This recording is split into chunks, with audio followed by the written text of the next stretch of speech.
Australia is home to many unique wildlife, but these species could be under threat, as many experts say we are going through an extinction crisis.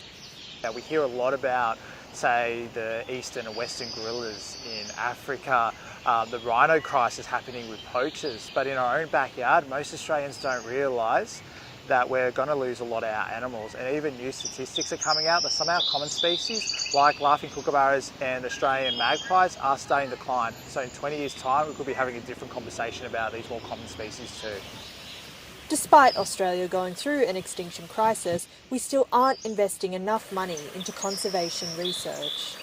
Sadly, we do have one of the worst conservation reputations out of developed countries, which doesn't make much sense because we're a country that is going quite well economically, so we have plenty of money to give away and spend, but we're not spending much on Australian wildlife and the extinction crisis. The Australian Conservation Foundation says the national law isn't providing enough protection for threatened species. There is no part of our national environmental law which says you need to protect threatened species, that you need to ensure that they persist and thrive into the future.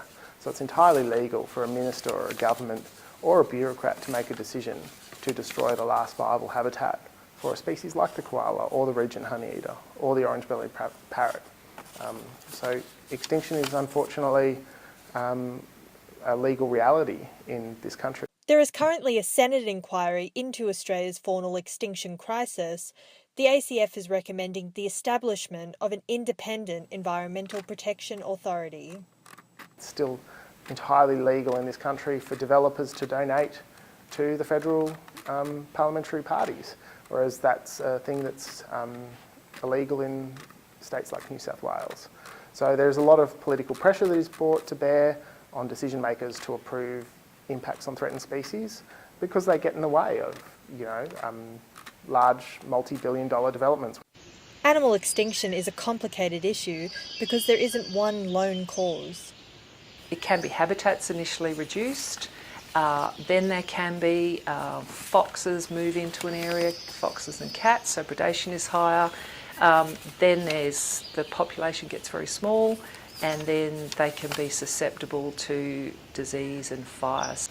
Feral animals are a major threat to endangered species, with the government planning to cull 2 million feral cats across the country by 2020.